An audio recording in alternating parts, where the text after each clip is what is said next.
یہ بات بھی آپ سے کرنا چاہوں گا، اور یہ محض بات ہی ہے، ہمارے جذبات ہی ہیں، ہم کر تو کچھ نہیں سکتے، لیکن وہ حدیث پاک نبی پاک علیہ الصلوۃ والسلام نے فرمایا تھا کہ جب تم میں کوئی بندہ برائی دیکھے، اگر وہ ہاتھ سے اسے ختم کرنے کی طاقت رکھتا ہے تو ہاتھ سے دور کرے، اگر ہاتھ کی طاقت نہیں تو زبان سے اس کا رد کرے، اگر یہ طاقت بھی نہیں تو پھر دل میں برا جانے۔ فرمایا دل میں برا جاننا یہ ایمان کا سب سے کمزور درجہ ہے، لیکن ہاتھ سے اگر ہم ختم نہیں کر سکتے تو زبان سے رد تو کر سکتے ہیں۔ ابھی گزشتہ چند دن پہلے پوری دنیا کا سب سے بڑا دہشت گرد کہ وہ جہاں چاہے امن قائم رکھے اور جہاں چاہے وہ فساد پھیلائے، وہ ٹرمپ نامی گدھا اسلام کے مرکز جہاں سے اسلام کی شمع پھوٹی، وہاں کے رہنے والے مسلط طبقہ آج اسلام کا اپنے آپ کو ٹھیکیدار سمجھتا ہے اور اپنے آپ کو سب سے بڑا وہ توحید پرست سمجھتے ہیں۔ وہ سعودی عرب کے شہزادے، انہوں نے اس گدھے کا اتنا شاہانہ استقبال کیا اور بڑے بڑے قیمتی تحائف، لاکھوں خربوں ڈالر کا جہاز اسے تحفے میں پیش کیا، اور کس طرح اس کے سامنے ہاتھ باندھ کے کھڑے رہے، اپنی عورتوں کو بھی اس کے سامنے پیش کیا۔ این اس لمحے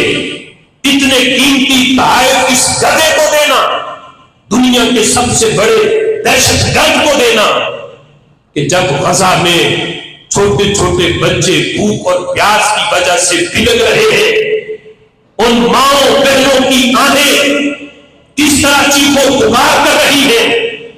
وہ چھوٹے چھوٹے بچے بھوک کی وجہ سے ہڈیوں کا ڈھانچہ بن چکے ہیں، ان بے غیرتوں کو، ان شہزادوں کو وہ بلکتے بچے نظر نہیں آئے، اور اس گدھے کو اتنے تحائف دینا انہوں نے یہ ضروری سمجھا، اور غزہ کے اندر لوگوں کی جو صورتحال ہے وہ انہیں نظر نہیں آ رہی۔ خرب کعبہ کی قسم، فلسطین کی جو موجودہ صورتحال ہے، غزہ کی جو موجودہ صورتحال ہے، اس کا جتنا ذمہ دار اسرائیل ہے اتنا ہی ذمہ دار سعودی عرب بھی ہے۔ اور میرے نبی پاک علیہ الصلوۃ والسلام کا یہ فرمان ہے، ایک مسلمان کے قتل کے اندر اگر پوری بستی کے لوگ بھی شامل ہوں تو رب ذوالجلال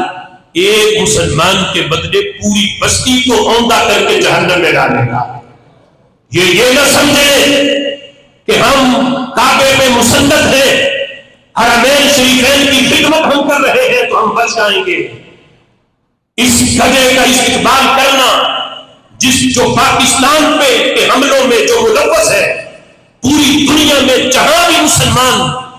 کفار کے ظلم و ستم کا شکار ہے، ان کا سبب یہ بندہ ہے، ماسٹر مائنڈ یہ بندہ ہے۔ پوری دنیا کے مسلمان جس کی وجہ سے تکلیف کے اندر ہیں، آج وہ سعودی عرب جو ہے اسے تحائف دے رہا ہے۔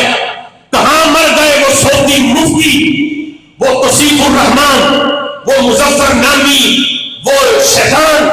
وہ لال غلام والا کہ جسے گنبد خضرا سے کوئی الٹے پاؤں پیچھے پلٹتا ہو تو اسے شرک نظر آتا ہے۔ آج ٹرمپ کے سامنے سعودی لوگ جو ہیں اسے وہ کعبہ پیش کر کے